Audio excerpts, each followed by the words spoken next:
Бурхны өөрийн хэл болох эртний энэтхэгийн пали хэлнээс энэтхэг ганжуур данжуурын эхний 3 битийг орчин цагийн монгол хэлнээ орчуулан хөрвүүлсэн номын нээлтийн үйл ажиллагаа боллоо.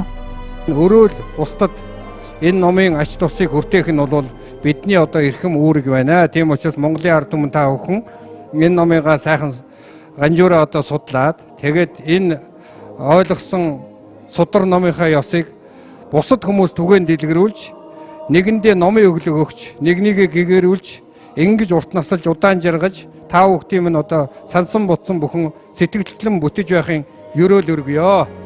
Хинч уншихад ойлгомжтой энэтхэг ганжуур данжуурын эхний 3 битийн тухай 88, 99, 74, 74 утаснаас лавлана. Монголын Бишна судлалын төв